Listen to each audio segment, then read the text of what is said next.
Assalamualaikum warahmatullahi wabarakatuh.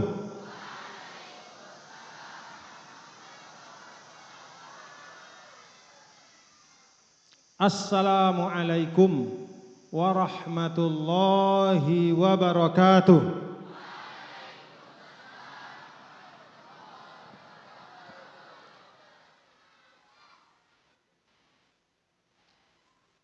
Alhamdulillah. Innal hamdalillah nahmaduhu wa nasta'inuhu wa nastaghfiruh wa na'udzu billahi min shururi anfusina wa min sayyiati a'malina. May yahdihillahu fala mudhillalah wa may yudlil fala hadiyalah. Wa asyhadu an la ilaha illallah wahdahu la syarikalah wa asyhadu anna Muhammadan 'abduhu wa rasuluh. Allahumma salli ala Sayyidina wa Nabiyyina wa Maulana Muhammadin wa ala alihi wa sahbihi wa man tabi'a hudahu bi ihsanin ila yaumiddin. Allahumma aslih ummata Muhammadin sallallahu alaihi wasallam wa farij an ummati Muhammadin sallallahu alaihi wasallam warham ummata Muhammadin sallallahu alaihi wasallam. وانشر واحفظ وأيد نهضة الوطن في العالمين وعمر نهضة الوطن الدينية الإسلامية على مذهب أهل السنة والجماعة إلى يوم الدين بحق محمد صلى الله عليه وسلم أما بعد. Hadaratul mukarramin yang tiang hormati dan tiang cintai, para pimpinan pondok-pondok pesantren yang hadir, biakhossil khusus pimpinan pondok pesantren Hikmatus Syarif kasahibil bait li hadzal barnamij, yaitu pondok pesantren Hikmatus Syarif yang menjadi tuan rumah dan tempat bagi silaturahim kita pada pagi hari ini. Kita doakan mudah-mudahan beliau-beliau semua al-qaimin ala hadzal ma'had al-mu'tamanun ala tullab wa talibat, mudah-mudahan menunaikan amanah dengan sebaik-baiknya. Demikian juga para pimpinan pondok pesantren yang tadi disampaikan, ada pondok pesantren Ziyadatul Khair Merce ya. Salut. Ada juga merca apa? Ittihadul Abrar. Sang solah-solah haran lagi. Nah, mudah-mudahan. Terus ada tadi apa? Satu lagi? Darun Nadwah. Demikian pula pimpinan pondok-pondok lain. Kita doakan mudah-mudahan semua pondok-pondok ini al-ismu alal musamma. Jadi bagusnya nama itu menjadi doa supaya apa yang ada di dalam nama itu mewujud di dalam kenyataan di pondok-pondok pesantren kita. Mulai dari pondok ini Hikmatus Syarif, li'annal muassis Tuan Guru Haji Muhammad Zahid Syarif rahimahullah rahmatal abrar. Maka kita berdoa Hikmatus Syarif, mudah-mudahan semua apa-apa yang baik dari guru kita terlimpah kepada kita semua di sini. Nih di depan saya para tulab, di belakang juga tolibat dan semua jemaah. Apa-apa ilmu yang telah disampaikan oleh guru kita, walaupun dia sudah wafat, tetapi dapat kita amalkan, itu hikmah. Karena al-hikmatu itu di antara maknanya kata ulama adalah mutabaqatul ilmi al-amalah. Jadi di antara makna hikmah kata para ulama adalah sesuai antara yang kita dapatkan dari guru kita dengan apa yang kemudian kita amalkan dalam keseharian kita. Baik, wahda ijazahang oleh Al-Maghfurlah Tuan Guru Haji Zahid Syarif, misalnya ada doa-doa setelah beliau wafat tetap kita amalkan, itu ilmu yang menjadi hikmah. Tapi kalau ilmu hanya sekadar menjadi pemahaman, hanya sekarang menjadi pengetahuan, hanya menjadi bahan untuk menjawab ujian, maka dia belum menjadi hikmah kata ulama. 2 tambah 2 sama dengan berapa? 4. 1000 tambah 1000 jadi berapa? 2000. Tapi ketika dia berdagang pekan, ya, dia punya modal ada 1000 tapi dia jual barangnya harga 500. Padahal dia tahu ilmunya kalau mau berdagang itu harus lebih daripada modalnya. Dia tahu. Tetapi dalam kenyataan dia praktekkan tidak sesuai. Maka itu ilmu tapi bukan hikmah. Pengetahuan yang tidak terwujud ke dalam pengamalan. Demikian juga ittihadul abror. Kita doakan. Tahu arti ittihadul abror Bapak-bapak Ibu? Tahu? Ittihad artinya kompak. Al-abror artinya orang-orang baik. Kalau orang-orang baik biasanya kompak dalam kebaikan. Itu jadi doa kita. Demikian juga apa tadi satu? Ziyadatul khair. Tahu arti ziyadatul khair Bapak Ibu? Ziyadah berumbuk. Al khair kebagusan. Ziyadatul khair setiap saat berumbuk amal bagus. Itu harapan kita. Ada satu lagi, apa namanya tadi? Darun Nadwah. Darun Nadwah itu tayamunan, watabarukan. Ya, dengan tempat yang menjadi tempat kita berkumpul. Dulu zaman Rasul ada juga Darun Nadwah. Demikian pula pada masa-masa para khulafaur rasyidun ada Darun Nadwah. Apa nama Darun Nadwah? Dar artinya rumah atau tempat, nadwah adalah pertemuan, rapat, permufakatan, berdiskusi, bermusyawarah. Maka Darun Nadwah tempat kita untuk mengompakkan perjuangan. Mudah-mudahan. Memang Bapak Ibu, kalau kita lihat alhamdulillah wa syukrulillah, salah satu dari kehebatan umat Islam di Indonesia ini pintar sekali cara nama yang bagus. Paling ceket meta aran si bagus si solah. Ya. Makanya banyak anak-anak kita karena kita baca kitab, ya, lalu kita tahu para pengarang kitab itu ulama-ulama besar, kita namakan anak kita dengan nama ulama itu. Maka ada yang menamakan, ada yang namanya Tontowi. Ya. Tontowi, ada Tontowi nggak di sini? Karena ada banyak ulama Tontowi. Makanya begitu dia ke Mesir, bingung orang Mesir. Anta Tontowi gitu. Lakin anta Indonesia. Kamu kan Tontowi, tapi kok orang Indonesia? Kenapa orang Mesir bingung? Karena Tontowi itu kalau di Mesir artinya orang dari Tonto. Tonto itu provinsi di Mesir, seperti Lombok atau Lampung atau Papua di Indonesia. Maka Tontowi orang yang berasal dari Lombok, orang berasal dari Tontowi. Maka bingung orang Mesir, ini namanya Tontowi tapi mukanya bukan seperti orang Mesir. Nah, Tontowi. Itu orang Indonesia ambil nama yang baik-baik karena harapannya supaya baik. Ada yang namanya Badawi. Ada namanya Sayuti. Aran saya Sayuti enggak? Hah? Nah, yalah, ketua yayasan Ittihadul Abror. Sayuti. Inta Suyuti lakin Indonesia kata orang Mesir. Kenapa beliau dinamakan Suyuti? Karena tayamunan bil Imam Suyuti, Jalaluddin As-Suyuti. Imam yang bernama Imam Sayuti. Kenapa dinamakan Suyuti? Karena dia berasal dari Asyut. Asyut itu provinsi di Mesir. Jadi orang namanya dari Asyut maka Asyuti. Nah, ini dari Merce tapi Suyuti. Nanti kalau beliau ke Mesir harus wajib dia pergi ke Asyut ini untuk menengok kelahirannya. Nah, untuk menengok asal usul namanya. Ya. Nah apa-apa.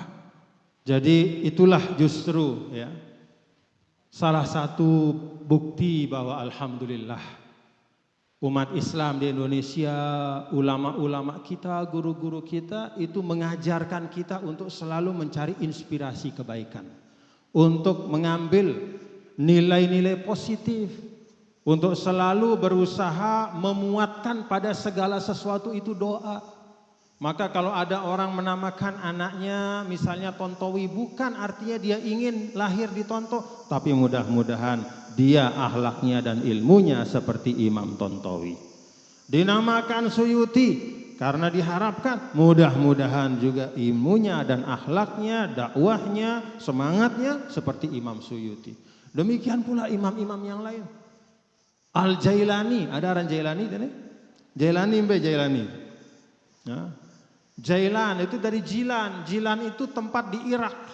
Kenapa Imam Abdul Qadir Jailani dinamakan Al-Jailani? Karena dia memang lahir dari situ, ya. Dari daerah Jilan. Nah, jadi Bapak-bapak Ibu, semua nama-nama baik ini kita doakan, mudah-mudahan sesuai dengan namanya nggih.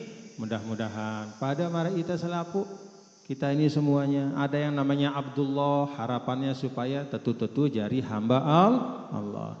Ara-arana Muhammad Soleh, kenapa? Melet dengan to'anang kita iya jari dengan soleh.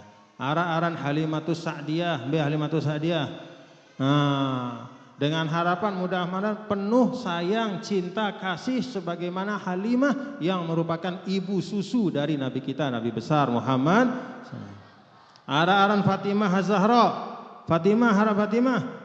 Nah, demikian pula semua nama-nama baik itu harapannya adalah mudah-mudahan jadi doa yang melekat sepanjang masa. Sehingga keberkahan dari nama itu terlimpah kepada sesuatu yang diberikan nama itu.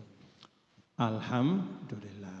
Demikian pula di sini ada Pak Kepala Desa ya dari Salut, dari mana juga? Batu Kumbung, Pak Kades ya, Pak Kades. Mudah-mudahan jadi pemimpin yang amanah nggih, kita doakan.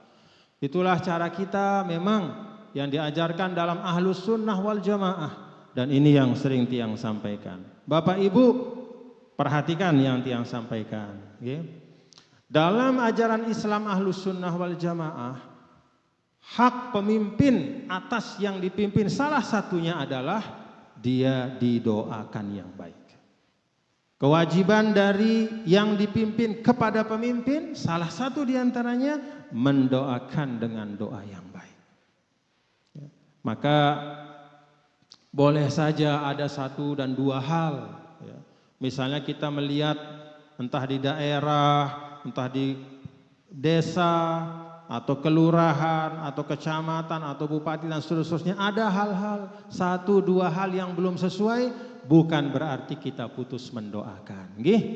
Itu sebabnya dalam hizib itu apa? Allahumma aslih wulata umuril muslimina ajma'in wa waffiqhum lima tuhibbuhu wa tardahu min naf'il ibadi wal biladi ya karim. Itu yang diajarkan oleh guru kita. Wa hadzal du'a ala itlaqihi.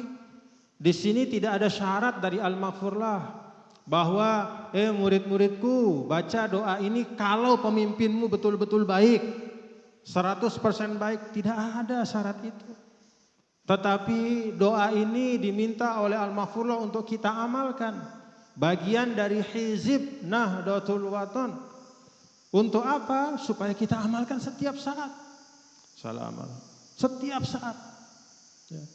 Doa kepada pemimpin-pemimpin kita, termasuk di sini ada Pak Kepala Desa, termasuk para pimpinan pondok kita, termasuk pimpinan-pimpinan organisasi kita, termasuk pimpinan negara kita. Allahumma aslih ulata umuril muslimina ajma'in wa waffiqhum lima tuhibbuhu wa tardahu min naf'il ibad wal biladi ya karim. Maka bukan merupakan akhlak dari Ahlus Sunnah wal Jamaah untuk menghina dan menghujat pemimpin. Itu bukan akhlak Ahlus Sunnah wal Jamaah. Paham Bapak Ibu nggih? Jangan diikuti. Kalau ada orang mentradisikan untuk mengumpat pemimpin, kalau ada orang apalagi mentradisikan untuk menghujat pemimpin, jangan. Itu bukan akhlak Ahlus Sunnah wal Jamaah. Itu bukan ajaran dari Nabi kita, Nabi besar Muhammad sallallahu alaihi wasallam. Apalagi melaknat muayyanan wa muhaddadan, disebut namanya, itu lebih lagi tidak boleh. Itu lebih lagi. Disebut nama seseorang, ini, laknat dia. Oh jangan. Lebih baik doakan dia. Doakan sebagaimana dulu Nabi kita, Nabi besar Muhammad sallallahu alaihi wasallam. Beliau hafal orang-orang yang melempar beliau. Beliau tahu orang-orang yang jahat kepada beliau, tapi tetap Nabi sallallahu alaihi wasallam, Allahumma hdi qaumi fa innahum la ya'lamun. Ya Allah, berikanlah hidayah orang-orang ini. Ya Allah, luruskan hatinya. Nah, jadi begitu Bapak Ibu nggih. Alhamdulillah. Bapak Ibu jamaah yang dirahmati Allah Subhanahu wa taala. Pada hari ini kita banyak sekali nikmat yang terlimpah kepada kita. Ada nikmat-nikmat yang sifatnya umum, ada juga nikmat yang sifatnya khusus. Dan semuanya wajib untuk kita syukuri. Nikmat yang umum, nikmat yang pertama, kata para ulama itu semua sepakat. Apa nikmat yang pertama bagi seorang manusia? Namanya nikmatul ijad. Nikmat kita dihadirkan di dunia. Kita ada, itu nikmat yang paling utama. Karena adanya tiang pelunggu ini, saya ada di sini. Jadi manusia, kita lahir di dunia. Ini semua tulab tolibat dan kita semua manusia. Adanya kita di dunia ini adalah mahdul fadli minallahi ta'ala. Tidak ada yang maksa Allah. Tidak ada yang mengharuskan, tapi semata-mata karunia Allah. Betul-betul kasih sayang Allah. Karena kehendak Allah lah kita ada di dunia ini. Bukan karena maunya Bapak Ibu kita. Bukan karena maunya orang-orang. Bukan karena paksaan siapapun. Tapi hadirnya kita di dunia adalah mahdul fadli wal iradah minallah subhanahu wa ta'ala. Itu betul-betul adalah kehendak Allah. Karena itu alhamdulillah. Lalu setelah bapak-bapak dan ibu-ibu kita semua ada ini, alhamdulillah. Maka datang beruntun nikmat demi nikmat. Setelah kita hadir di dunia ini, Allah lengkapi dengan segala macam fasilitas kehidupan. Allah berikan kita tangan kaki, berikan akal pikiran, berikan hati, berikan tanah bumi yang kita injak, berikan istri atau suami yang kita bisa membangun rumah tangga, berikan anak yang menjadi tabungan akhirat kita, berikan sahabat untuk kita bisa saling bantu, berikan teman-teman semua, warga satu bangsa untuk kita sama-sama membangun bangsa. Semua karunia-karunia itu bersumber dari Allah Subhanahu wa ta'ala. Alhamdulillah. Karena itu yang pertama yang ajak bapak-bapak, ibu, saudara sekalian, dalam kesempatan ini mari kita terus-menerus belajar bersyukur sebagai hamba Allah. Baik nikmatnya itu nikmatun ammah ataupun nikmatun khassah. Apa itu nikmatun ammah? Nikmatun ammah itu kata para ulama adalah nikmah yang yashtariku fiha annas, yang dinikmati oleh semua, bukan hanya oleh kita sendiri. Apa itu? Misalnya bapak-bapak, ibu-ibu, nikmatun ammah seperti udara. Kan udara itu bukan hanya kita yang menghirupnya, tapi juga yang di samping-samping kita semua manusia, bahkan makhluk-makhluk Allah yang lain. Kata para ulama, salah satu dari nikmat yang paling sering dilupakan untuk disyukuri adalah nikmatun ammah. Karena nikmat ini dinikmati oleh banyak orang. Bukan hanya kita yang merasakan, maka seringkali kita lupa bersyukur. Lupa kita bersyukur atas nikmat udara yang bisa kita hisap supaya ada kekuatan jantung kita untuk dipompa. Kalau tidak ada kekuatan jantung kita, mati kita. Maka wajib kita syukuri. Nah, di sini ulama sampaikan bahwa jangan sampai, kata para ulama, syukur kita kepada satu nikmat itu terjadi setelah Allah mencabut nikmat tersebut. La taj'al syukraka ala nikmatin mauqufan ala salbiha. Jangan engkau jadikan syukurmu atas suatu nikmat itu adalah terjadi setelah nikmat itu sempat dicabut dari dirimu. Begitu kita dikasih nikmat setiap hari bernapas, tidak pernah kita syukur. Tiba-tiba suatu ketika misalnya kita berada di ruangan, ditutup semuanya, tidak bisa bernapas, sesak, hampir mati. Tiba-tiba dibuka pintunya, baru bisa tarik nafas. Alhamdulillah, baru saat itu dia bisa bersyukur.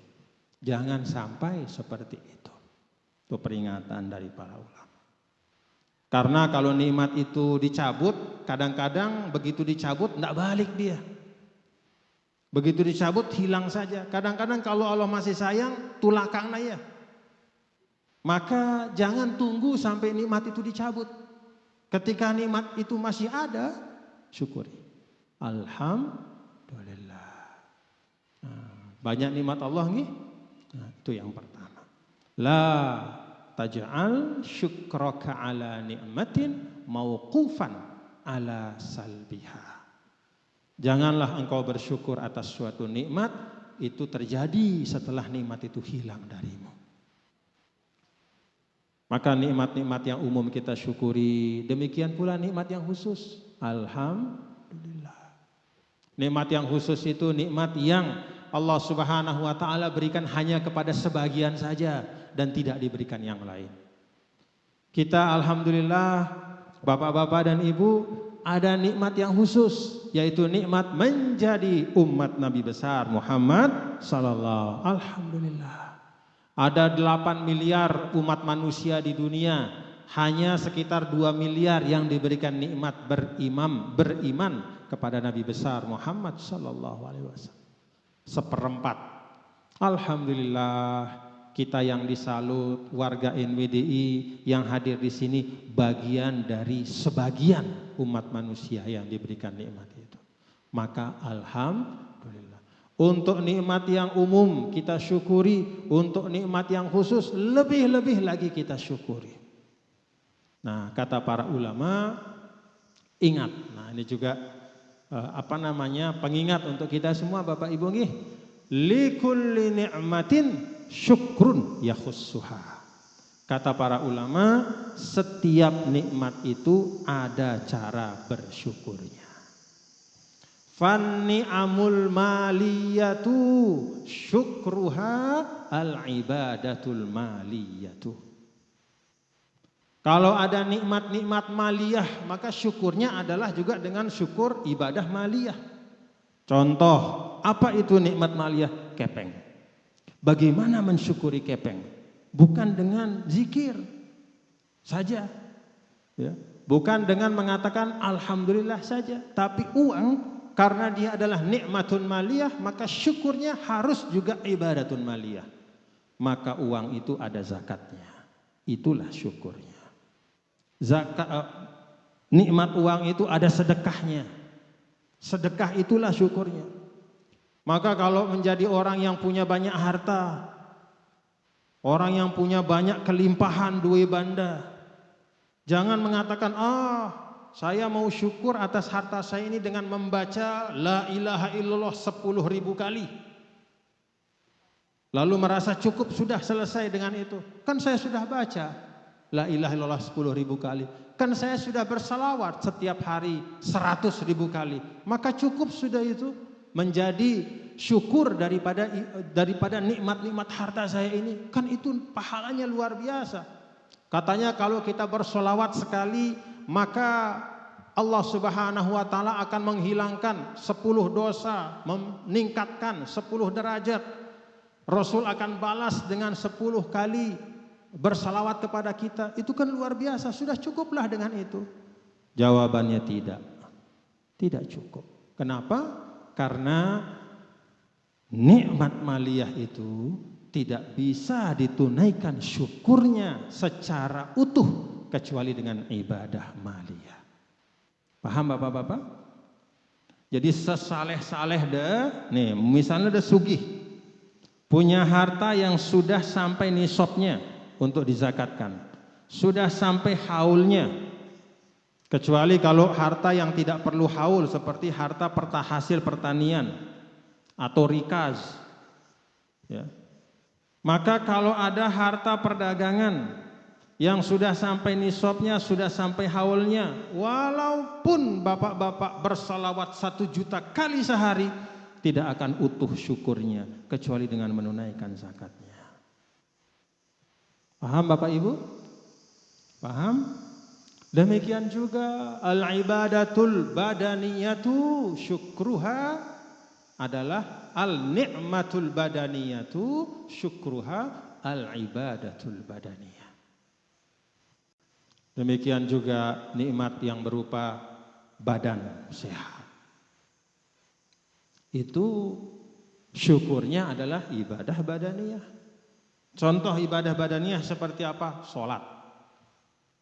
Maka orang seperti Bapak Ibu tiang, selama kita sehat, selama kita sadar, dapat nikmat badaniyah nih, badan masih ada, tidak bisa ditunaikan syukurnya secara sempurna kecuali dengan menunaikan ibadah badaniyah.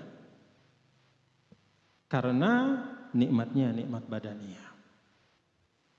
Saya kan orang kaya, saya keluarkan uang saya 1 miliar untuk ganti sholat saya. Bisa? Tidak bisa. Karena ada nikmat yang tidak bisa ditunaikan kecuali dengan ibadah yang sesuai dengan nikmat itu. Maka itulah yang disebut oleh para ulama, likulli ni'matin syukrun yakhussuha. Setiap nikmat itu ada syukurnya, ada model syukurnya. Karena itu bapak-bapak, ibu-ibu, saudara-saudara, mari kita hitung-hitung nikmat Allah sama kita Bapak Ibu nggih. Misalnya nikmat harta. Sudahkah kita menunaikan ibadah harta ya, sebagai syukur nikmat harta itu? Nikmat badaniyah sudah kita tunaikan belum syukurnya? Nikmat ilmu sudah kita tunaikan belum syukurnya? Apa nikmat ilmu? Yang ngajar, ya dibagi ilmu itu. Itulah syukurnya. Tidak bisa diganti dengan yang lain. Nikmat kepemimpinan. Ada orang diberikan kepemimpinan, apa syukurnya? Tunaikan amanah kepemimpinan dengan baik. Tidak bisa misalnya seorang pemimpin, misalnya pemimpin negara, mohon maaf ya, misalnya pemimpin negara, entah namanya sultan, raja, presiden, tidak bisa dia menunaikan syukur kepemimpinannya dengan sholat sunnah 1000 rakaat, tidak bisa. Sholat tahajud dari malam sampai subuh tidak cukup. Dengan zikir dari pagi sampai malam tidak tuntas. Syukur atas nikmat kepemimpinan yang ada pada dia adalah ta'diyatu amanatil imamah. Dia tunaikan kepemimpinannya dengan baik. Itu syukurnya. Pak Kepala Desa, mana Pak Kepala Desa? Nah sudah, Pak Kepala tunayang, wah tugasnya bagus-bagus. Iya wah jari syukur des itu tutu syukur nuto. Ngaji di sini itu syukur, bagus. Alhamdulillah Pak Kepala Desa mau ngaji. Banyak juga Pak Kepala Desa di mana-mana yang tidak mau ngaji. Ya. Mungkin pikirnya kalau sudah jadi kepala desa dia sudah hebat. Tidak. Mari kita tetap hadir pada tempat-tempat. Alhamdulillah. Ini suatu bentuk kesyukuran, ini satu bentuk kebaikan. Kalau beliau hadir di pengajian, beliau hadir di dalam kegiatan-kegiatan keagamaan, beliau ikut zikir, beliau ikut hizban atau hal-hal yang bagus. Itu syukur, itu ibadah, itu hebat. Tapi yang paling utama bagi kepala desa seperti beliau, syukurnya adalah tunaikan amanah sebagai kepala desa dengan sebaik-baiknya. Itu syukurnya yang paling utama. Ini anggota DPRD. Hah? Itu Haji Usnan? Nah, beliau anggota DPRD.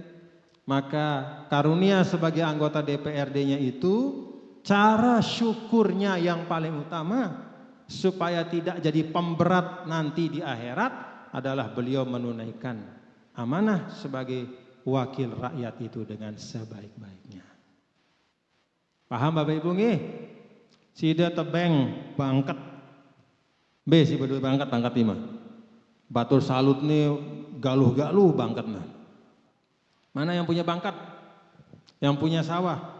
Awas, punya sawah tapi tidak angkat tangan itu bahaya.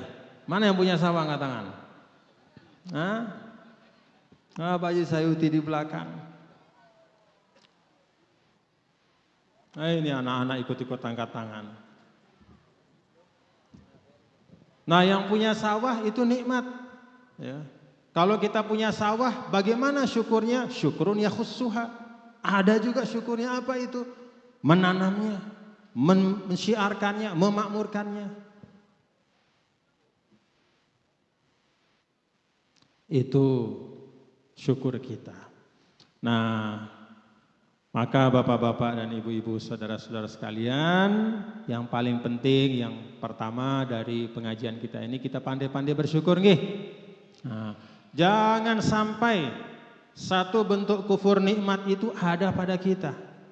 Kufur nikmat itu ada 4 macam kata ulama.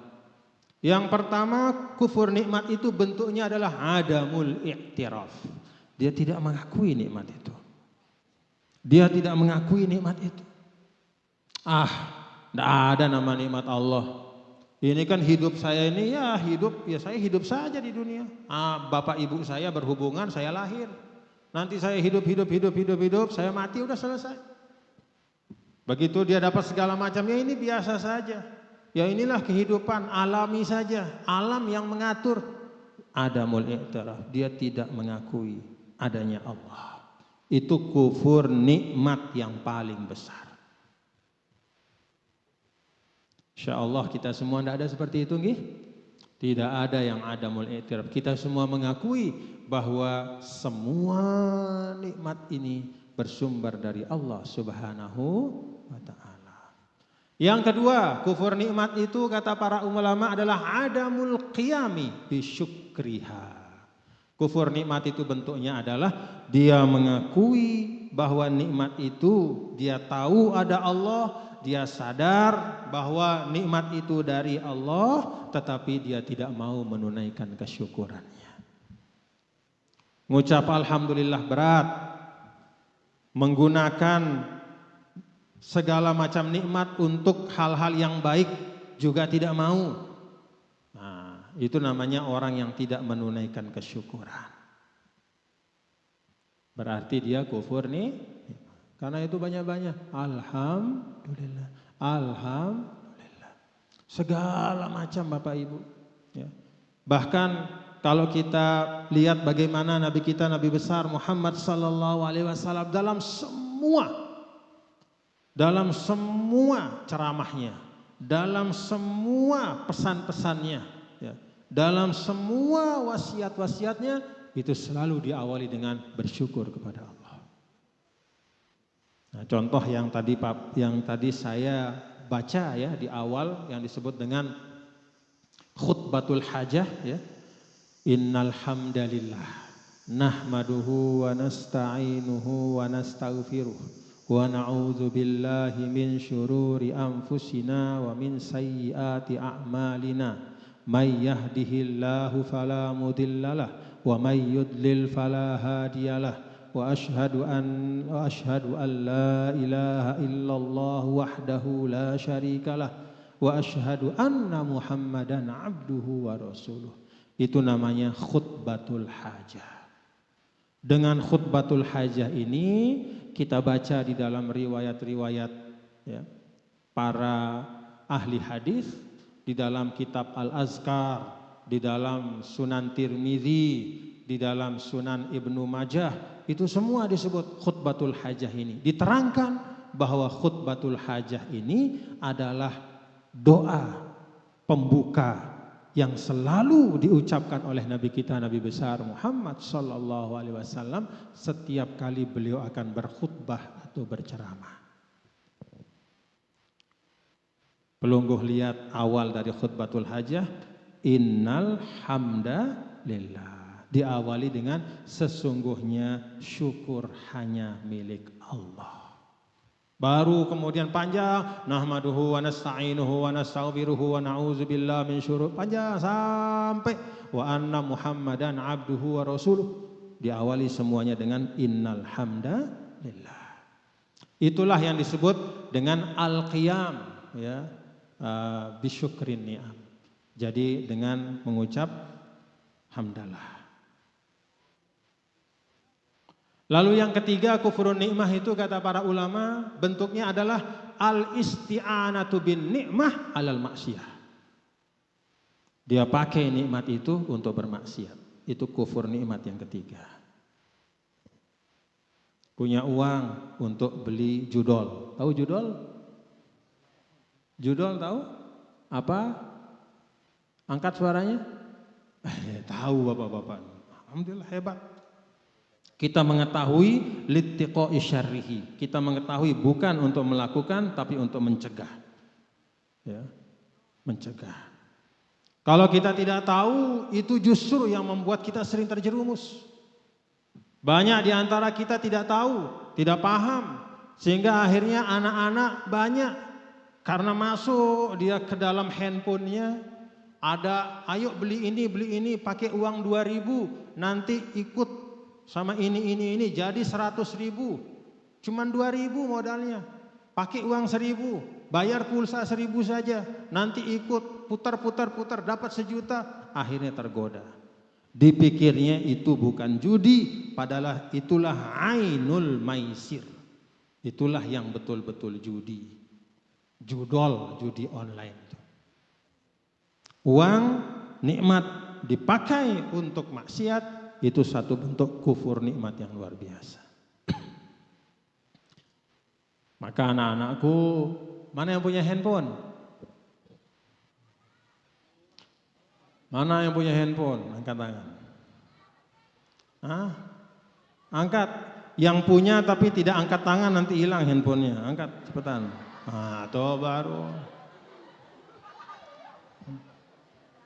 Enggak apa-apa.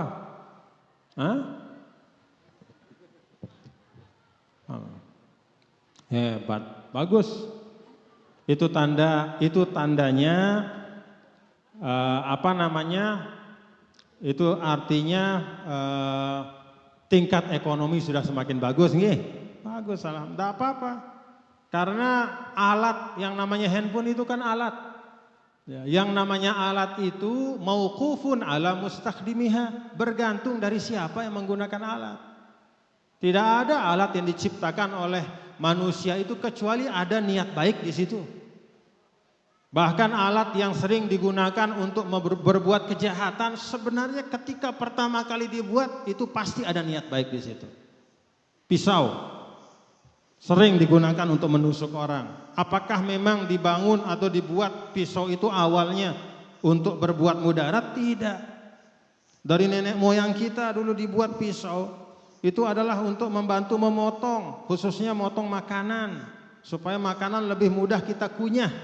Kalau tidak dipotong tidak bisa dikunyah, nanti rusak, sakit perut kita, maka dipotong supaya dimudah. Itu pisau. Baik buruknya bergantung dari siapa yang memegang pisau itu. Kalau sida jari ran, tahu ran bahasa Pancor? Bahasa sini apa ran? Sama. Tobah kalau bahasa Arab, tukang masak yang pinter masak.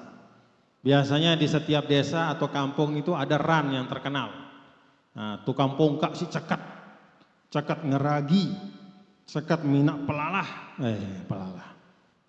Ada pelalah di sini? Oh, nasi Bukhari. Hebat, salut ini. Tahu arti nasi Bukhari? Nasi Bukhari nisbatan ila Bukhara.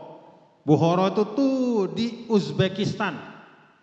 Kenapa dinamakan nasi Bukhari? Karena yang pinter bikin nasi itu di Mekah dulu orang-orang dari Bukhari. Tapi alhamdulillah nasi Bukharinya sampai di sini dapat kita nikmati walaupun kita belum sempat menginjakkan kaki di kota Bukhara itu. Bukhara itu asalnya Imam Bukhari. Saya pernah ke situ. Alhamdulillah. Bahkan yang saya bingung, yang saya heran, kok di Bukhara itu tidak ada nasi Bukhari? Iya, saya cari-cari mana nasi Bukhari di Bukhara ini, tidak ada. Ternyata nasi Bukhari itu adanya di Salut. Alhamdulillah. Seperti nasi kebuli katanya. Apa arti nasi kebuli? Kebuli itu dari kata Kabuli, Kabul. Kabul itu ibu kota Afghanistan. Kenapa dinamakan nasi kebuli? Karena rannya yang pintar-pintar masak dulu dari Kabul. Pergi ke Mekah dia masak hebat. Ini dari mana? Tukang masaknya dari Kabul. Oh, berarti nasi kebuli. Tiba-tiba kita ke Kabul, tidak ada nasi kebuli. Adanya di Selat. Hebat. Nasi kebuli, nasi Bukhari, segala macam.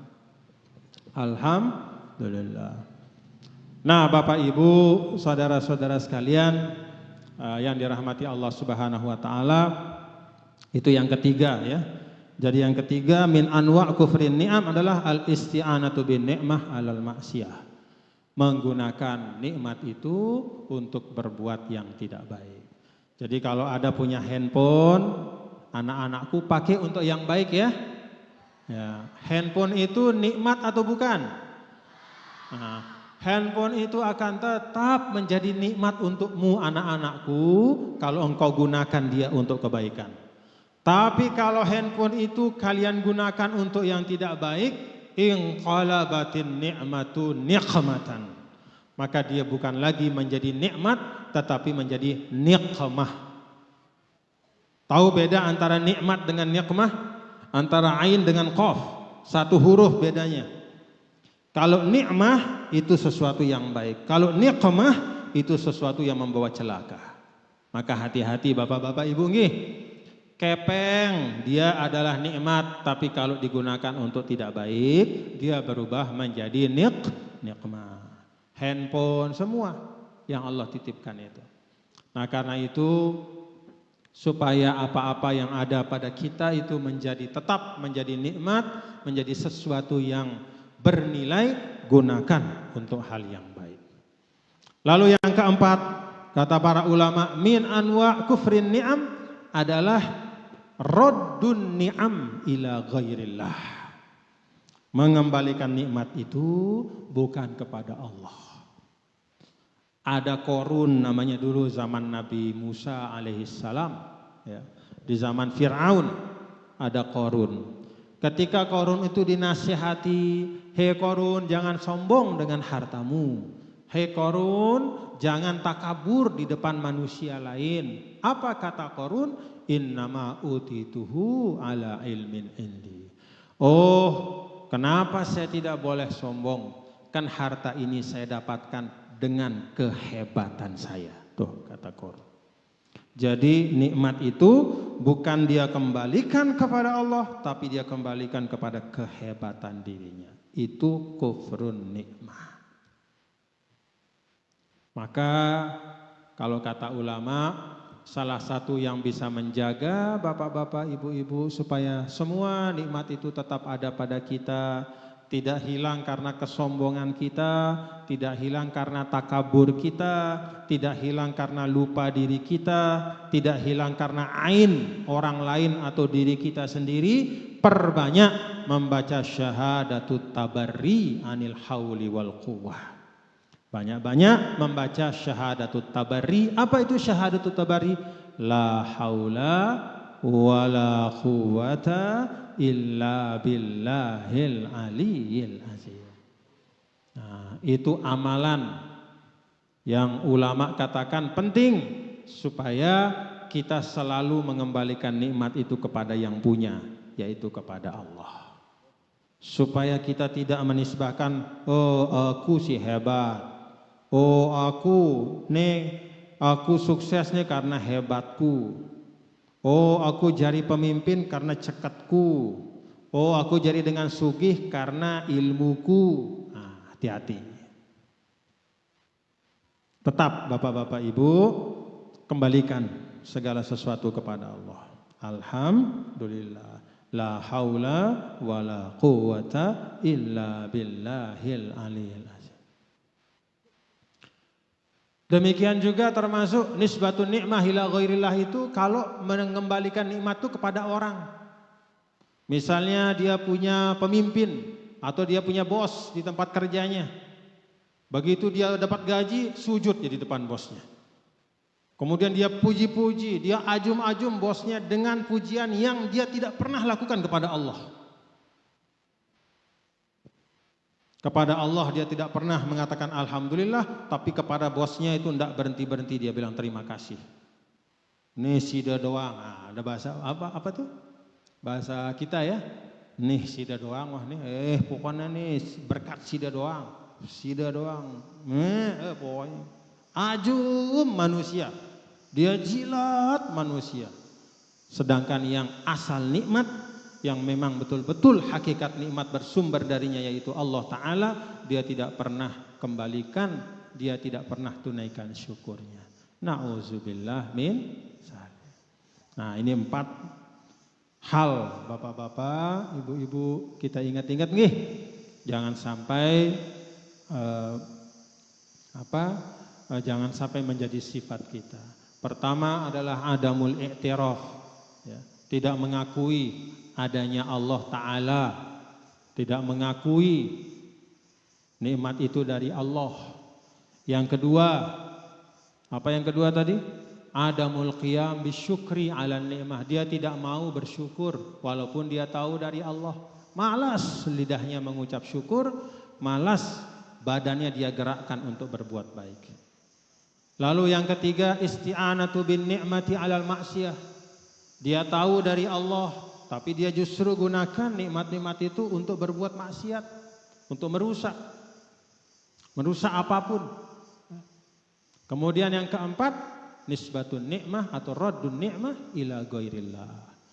Dia kembalikan nikmat itu bukan kepada Allah Ta'ala, tapi dia kembalikan pada dirinya atau kepada makhluk Allah, kepada manusia lain atau kepada yang lain.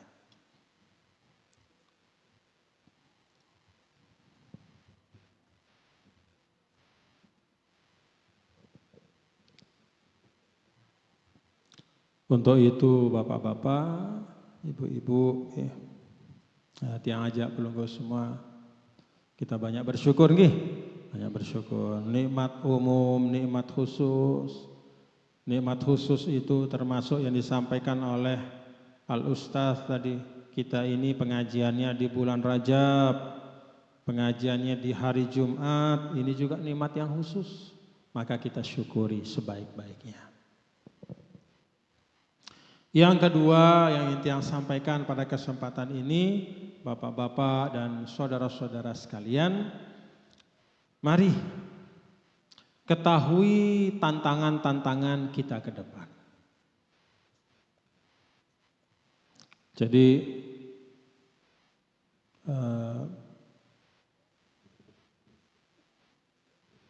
mengetahui anak-anakku nih santri, mana santri yang sanawiyah? Angkat tangan. Aliyah? Alhamdulillah. Ketahui tantangan-tantanganmu ke depan nak. Ya, mulai belajar memikirkan masa depan. Kalau memang nanti hendak berdakwah, pahami apa tantangan-tantangan dakwah ke depan. Dan kita juga sebagai umat Nabi besar Muhammad sallallahu alaihi wasallam ini memang harus mengerti keadaan hari ini itu seperti apa dan masa depan itu akan berbentuk seperti apa. Dengan pengetahuan itu kita bisa menyiapkan diri. Nih bapak-bapak, kita tahu hari ini banyak sekali hal-hal yang tidak pernah kita dengar atau bahkan kita pikirkan di masa yang lalu, tapi terjadi hari ini. Banyak sekali. Mohon maaf, kalau dulu mau nonton film harus pergi dari rumah jalan kaki ke bioskop. Sekarang di handphone kita ini mau film apa saja pasti ada. Dulu yang namanya narkoba itu hanya kita dengar di dalam cerita-cerita koran, di TV, di kota-kota besar, harganya mahal, itu hobinya orang kaya. Ternyata hari ini narkoba sudah masuk ke desa-desa. Nih bapak-bapak, nih tantangan.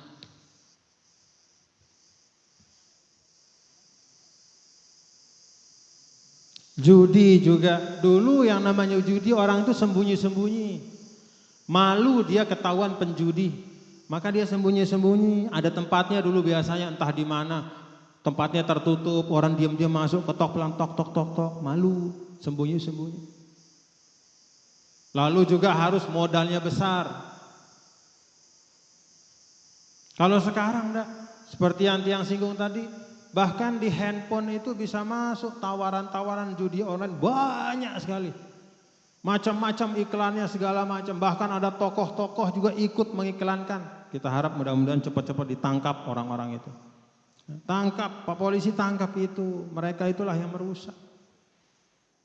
Yang disebut influencer, selebriti segala macam, tapi dia ikut untuk menyebarkan, memasarkan, mempromosikan judi online, tangkap dia dan hukum dengan hukuman yang seberat-beratnya. Sekarang seperti itu, Bapak Ibu. Kalau dulu judi itu istilahnya orang harus bermodal besar. Kalau sekarang 5.000, 2.000, 3.000 sudah bisa ikut berjudi. Jadi sekarang ini tantangannya adalah maksiat itu dimudahkan sedemikian rupa supaya bisa masuk kemana-mana. Bagaimana cara kita menghadapinya? Mari kita mudahkan kebaikan, ya. Kita mudahkan kebaikan semudah-mudahnya juga supaya bisa dilaksanakan oleh orang. Mari kita perbanyak silaturahim seperti ini. Kita hadapi hal-hal buruk yang luar biasa hari ini itu juga dengan pengetahuan dan pemahaman. Ini tantangan. Tidak ada artinya madrasah kita bertambah tapi anak-anak kita kecanduan judi online, tidak ada artinya. Kan kita tidak disuruh untuk memperbesar bangunan oleh Allah, kita disuruh mendidik manusia. Bangunan hebat, sekolah-sekolah banyak, tapi anak-anak kita banyak, mohon maaf, yang terjebak judi online. Yang mohon maaf terjebak pergaulan bebas di pesantren-pesantren. Apa artinya?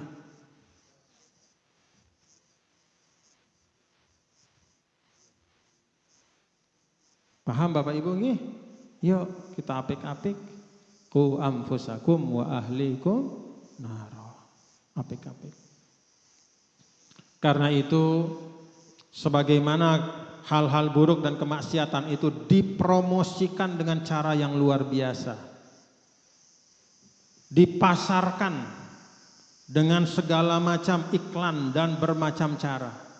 Maka mari kita juga berjuang supaya kebaikan-kebaikan juga dapat kita sampaikan dengan beragam cara. Sambil kita cegah hal-hal yang buruk itu.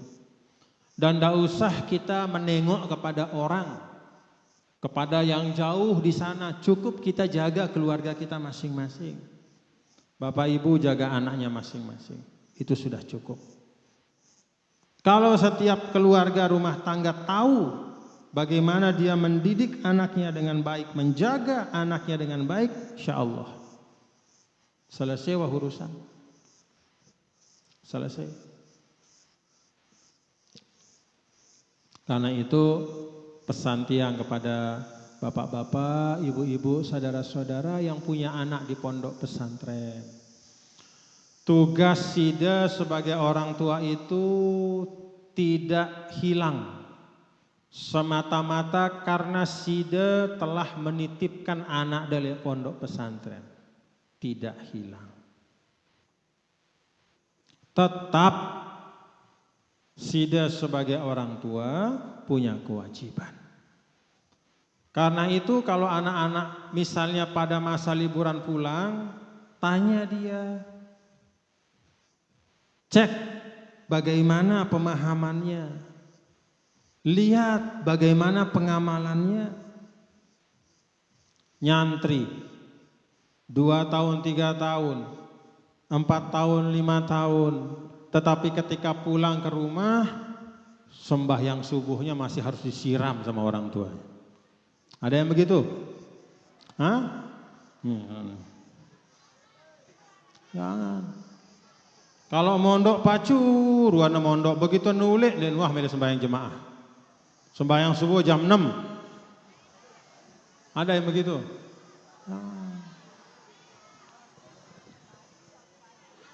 Kan anak-anakku nih. Belajar itu nikmat, bukan musibah. Mondok itu berkah, ya, bukan musibah. Nikmat dan berkah, nikmati itu. Dan jadikan itu sebagai cara kalian untuk membentuk kepribadian kalian dengan belajar di pondok itu. Jangan begitu berada di pondok yang ada di pikirannya, kapan libur ya supaya saya bisa pulang. Oh, amin katanya di belakangnya. Jangan nak, sayang. Kalau kata orang Mesir, illifat mat. Waktu yang lewat itu seperti orang mati, tidak bakal hidup lagi. Waktu yang sudah lewat itu tidak akan kembali lagi. Umur kalian itu tidak akan balik. Lewat saja. Karena itu supaya tidak sia-sia, isi dia dengan sesuatu yang bermanfaat untuk masa depanmu. Belajar ilmu, belajar keahlian, belajar keterampilan. Hiasi dengan akhlak, itu jadi bekal kalian. Dan kalau sudah punya bekal itu, maka kebaikan akan datang begitu saja. Tidak bisa kita mengharapkan kebaikan kalau kita tidak punya kebaikan. Karena tidak ada yang menarik kebaikan lebih kuat daripada kebaikan itu sendiri.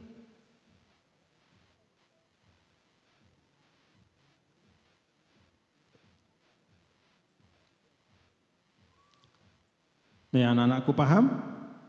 Nah, jadi saya berharap ya kepada para orang tua tetap melihat anak-anak kita sebagai amanah. Ya. Kita sekolahkan di pondok pesantren bukan berarti kita melepas diri dari amanah, tapi itu kita menitipkan ya untuk diajarkan ilmu dan akhlak. Sedangkan tanggung jawabnya tetap yang utama adalah pada kita sebagai orang tua. Anak-anakku, kalian di pondok pesantren ini bukan suatu musibah, bukan suatu beban, tapi jadikan sebagai suatu nikmat dan kesukacitaan. Setuju? Senang mondok di Hikmatus Syarif? Alhamdulillah. Ini suaranya besar karena betul-betul senang atau karena takut sama ustadznya? Karena senang. Alhamdulillah. Alhamdulillah. Dan memang tidak pantas untuk tidak senang karena ini tempat yang baik. Ya. Dari mana kita tahu ini tempat yang baik? Pendirinya orang baik, niatnya baik, tanahnya berkah, sekolahnya baik, guru-gurunya juga penuh tanggung jawab, visi dan misi dari pondok pesantren juga jelas, track record atau rekam jejak pondok pesantren juga jelas. Alhamdulillah. Maka ini juga pesan kepada bapak-bapak ibu ya, untuk hati-hati kalau ingin memasukkan anaknya ke pondok pesantren. Jangan terpukau hanya dengan megahnya bangunan. Jangan terpukau hanya dengan bagusnya nama pondok itu. Tapi ketahui siapa yang memimpin di situ. Bagaimana sejarahnya, bagaimana ilmunya, bagaimana latar belakangnya, bagaimana rekam jejak pondok itu di tengah masyarakat. Tahu dulu, pastikan dulu, baru kirim anak kita ke situ. Paham Bapak Ibu? Nah, banyak kejadian-kejadian di tempat-tempat di luar daerah, di dalam daerah. Ternyata ada anak yang dilecehkan. Ternyata ada ini begitu, begini, begitu, begini. Inna lillahi wa inna. Salah satu sebabnya adalah karena orang tua atau kita secara keseluruhan itu tidak berhati-hati. Kalau Hikmatus Syarif insya Allah ya, alhamdulillah. Tadi ada Ittihadul Abror, kemudian ada Ziyadatul Khair, ada Darun Nadwah, insyaallah. Ya, pondok-pondok yang ada di dalam NWDI, kita doakan mudah-mudahan semuanya menjadi pondok-pondok yang baik, ya, yang bisa menjaga lahir batin dari putra-putri, ya, anak-anak didik, para santri-santriwati yang belajar di situ, dijaga betul lahir batinnya, kehormatannya dijaga, akalnya juga, pikirannya, hatinya dipelihara, ya, diisi akalnya dengan ilmu, diisi hatinya dengan sifat-sifat akhlak yang mulia. Itu doa kita. Amin ya rabbal alamin. Nah, inilah yang dapat yang sampaikan. Terima kasih Bapak Ibu nggih, doa tiang untuk kita semua. Mudah-mudahan Allah Ta'ala rahmati kita semua dan jadikan majelis ini menjadi majelis ilmu, majelis kebaikan untuk kita semua. Demikian Bapak dan Ibu, hadirin hadirat yang dirahmati Allah. Untuk anak-anakku semua, rajin belajar ya. Tadi saya menyampaikan tentang apa coba? Hah?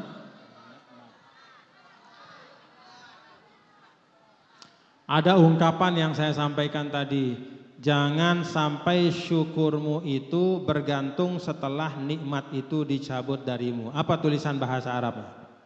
Ada yang nulis enggak? Coba, ayo coba ada yang bisa nyampaikan apa tadi?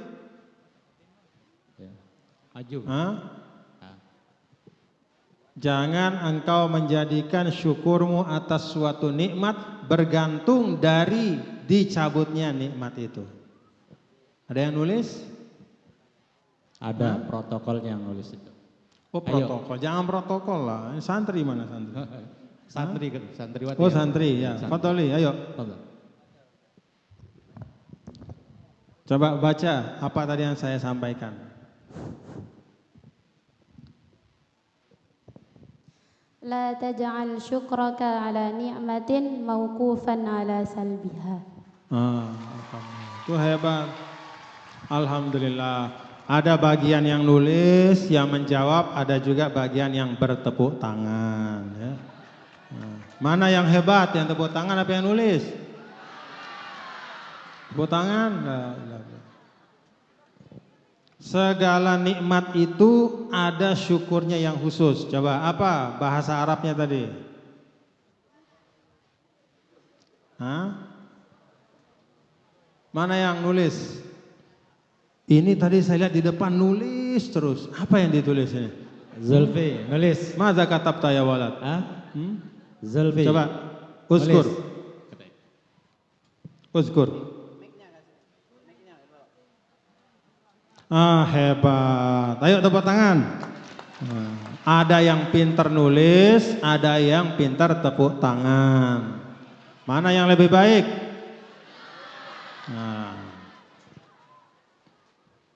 Kemudian ada tadi saya sampaikan juga ada berapa macam kufur nikmat itu?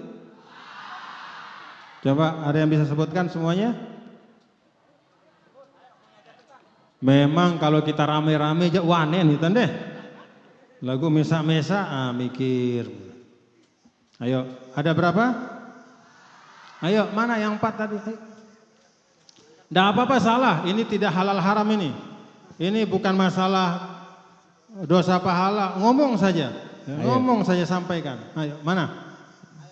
Jangan takut. Zulfi, sebut. Boleh salah. Boleh salah. Ayo, bahkan berdiri. Sunnah salah di sini, tidak apa-apa. Berdiri kan udah. Sunnah salah tapi wajib benar. Pakai mic nih biar didengar. Minta.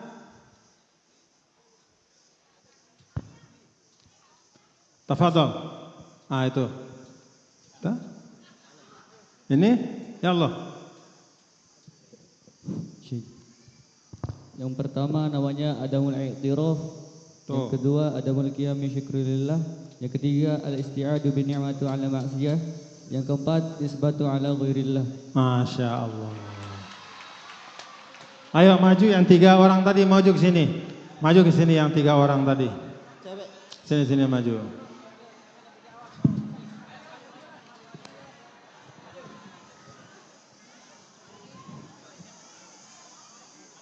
Sini maju ke depan.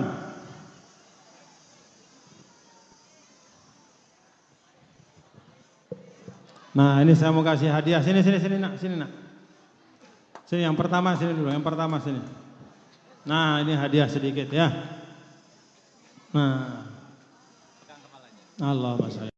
Sekate Allah Ta'ala. Alhamdulillah. Mana yang tepuk tangan? Nah, yang tepuk tangan didoakan supaya besok-besok kalau hadir di pengajian juga bawa buku, bawa pena atau pensil, catat supaya bisa menjadi hadiah untuk pulang ke rumah atau ke asramanya lalu kemudian dipelajari. Ya anak-anakku, Allah yafta'alaikum wa barakallahu fikum. Kita tutup bersama-sama dengan membaca doa. Kita awali dengan doa pusaka.